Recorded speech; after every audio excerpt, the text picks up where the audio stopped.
No country has done such damage to itself through pacifism and socialism and redistributionism and open borders as Great Britain. So Ben Shapiro just delivered a blistering takedown of European hypocrisy on foreign policy, using Churchill's own warnings about democratic weakness.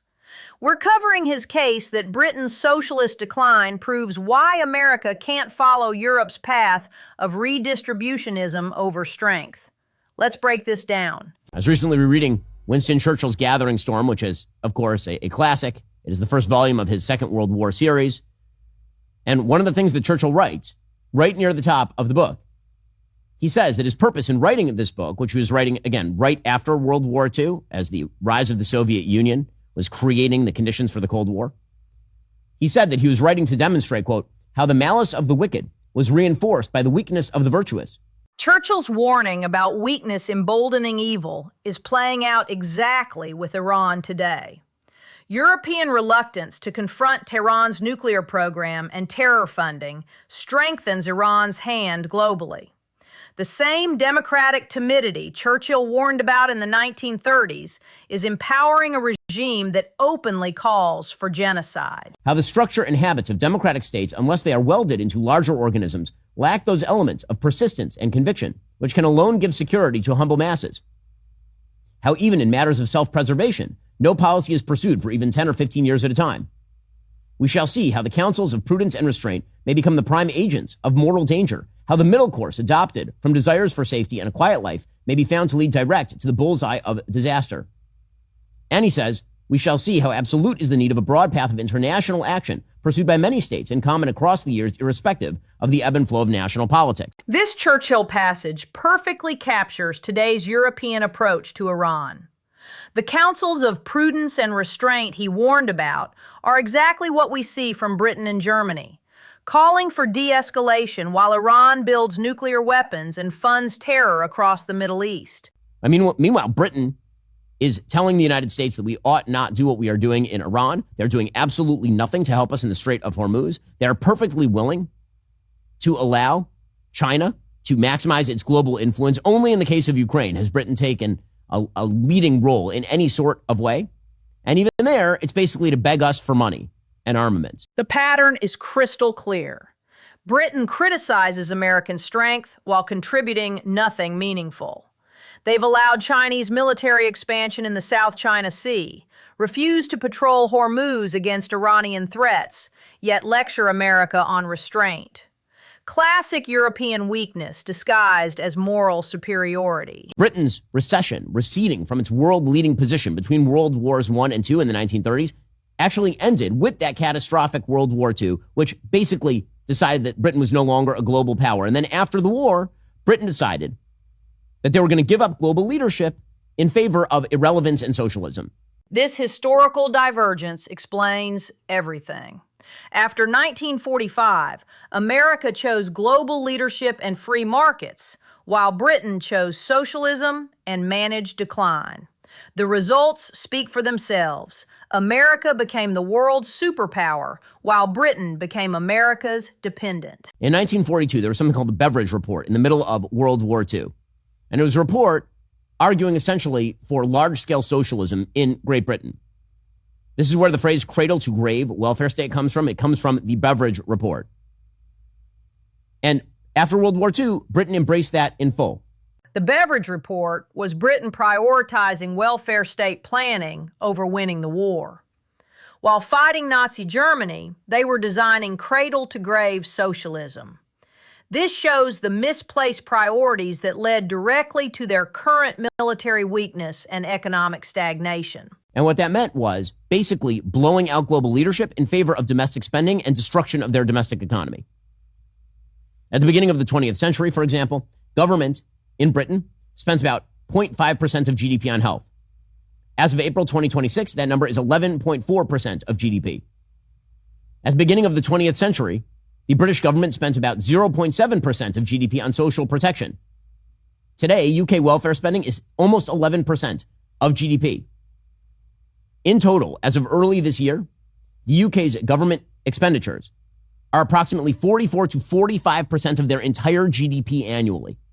By way of contrast, the United States, we spend a lot of money here in the United States, it's like 22%. These numbers are devastating. Britain's government consumes nearly half their entire economy, compared to America's 22%. No wonder they can't afford proper defense spending or global influence. Their welfare state literally crowded out military power and economic growth. Britain gave up the ghost. They gave up global leadership. So having the king come here and lecture us on climate change, or lecture us on foreign policy, or lecture us on what we ought to do for global leadership, no country has done such damage to itself as Great Britain through pacifism and socialism and redistributionism and open borders. Exactly right about the hypocrisy. King Charles lectures America on climate policy while his country can't defend its own shipping lanes. Britain systematically chose welfare spending over military strength, then acts morally superior while depending entirely on American protection. And one of my favorite poems is a poem by the poet Philip Larkin, a British poet who's writing in around 1960. And he wrote a poem called Homage to a Government. And it ends this way. Next year, we shall be living in a country that brought its soldiers home for lack of money. The statues will still be standing in the same tree-muffled squares and look nearly the same. Our children will not know it's a different country. All we can hope to leave them now is money. Larkin's 1960 poem was prophetic.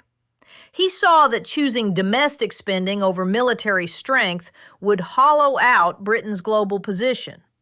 Today, Britain has neither strong defenses nor the money he hoped they'd leave their children, just mounting debt and irrelevance. And he was lamenting the demise of the British Empire in favor of, again, domestic redistributionism. And as it turns out, the Brits can't even leave their kids money, because when you give up global leadership, and when you give up the free markets, and when you give up private property, and when you skew in favor of socialist idiocy and global weakness, you become irrelevant. The cruel irony is that Britain's socialist policies not only destroyed their global power, but also impoverished future generations. UK debt is now 100% of GDP, while their economy stagnates. They chose redistribution over wealth creation and got neither security nor prosperity. Look, it's come here and lecture us about that. Those are the lessons. Don't give up global leadership when you have it. Don't go wobbly. Don't give up your economic might in favor of specious nonsense like global redistributionism in the name of global warming. And hell, don't open your borders to mass migration that helps facilitate all of that. And then don't lecture us. Don't lecture your successors who have been paying your bills for the last 80 years in terms of defense. Don't do that. These lessons are crucial for America today. Britain's decline shows exactly what happens when you prioritize climate spending over energy independence, open borders over national security, and welfare expansion over economic growth. Their weakness should be our warning. By the way, it is not just Great Britain, of course. Over the last 24 hours, Friedrich Merz, who is the Chancellor of Germany, ripped President Trump over the Iran war. And again, listening to the Germans lecture the United States as we attempt to take down a truly Nazi-esque power in Iran is pretty rich. The irony is staggering. Germany, which gave the world actual Nazis, now lectures America for confronting a regime that literally calls for another Holocaust. Iran funds Hezbollah, Hamas, and the Houthis while building nuclear weapons. Yet Germany wants restraint.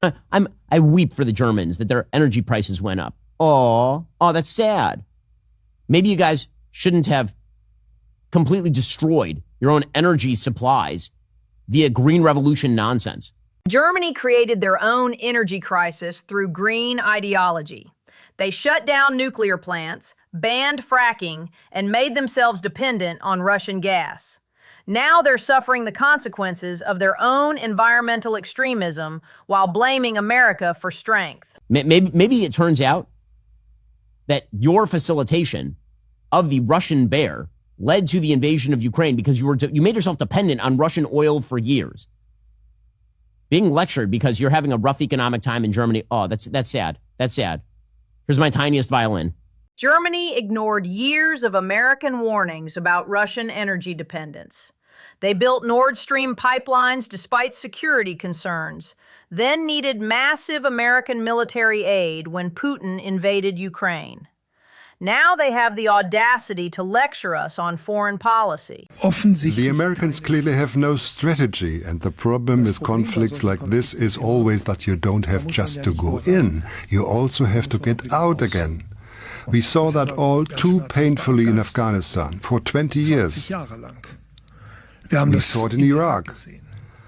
So this whole affair is, as I said, ill-considered, to say the least. At the moment, I cannot see what strategic exit the Americans are now opting for. This perfectly illustrates European weakness. Mertz wants inaction because action is complicated, exactly what Churchill warned about. Sometimes strength requires risk. European preference for paralysis over decisive action is precisely how evil regimes gain power and threaten everyone. A little bit later on, we'll get into President Trump's actual strategy. By the way, comparing Afghanistan, where he had literally tens of thousands of boots on the ground, and Iraq, where he had hundreds of thousands of boots on the ground, to Iran, where you have 0 boots on the ground, and basically we are just stopping shipping coming out of Iran at this point. That is really, truly silly. The comparison is completely dishonest. Trump's Iran strategy uses targeted strikes, economic sanctions, and naval blockades, not massive ground invasions. Mertz is conflating smart, limited action with failed nation-building experiments to justify German inaction against a nuclear threat. The president put out a statement. The chancellor of Germany, Friedrich Merz, thinks it's okay for Iran to have a nuclear weapon. He doesn't know what he's talking about. If Iran had a nuclear weapon, the whole world would be held hostage. I'm doing something with Iran right now that other nations or presidents should have done long ago. No wonder Germany is doing so poorly, both economically and otherwise. President Trump. Trump nails it perfectly. A nuclear Iran would hold the entire world hostage through terror proxies and nuclear blackmail. European leaders who can't grasp this existential threat prove exactly why American leadership remains essential. Their weakness invites aggression.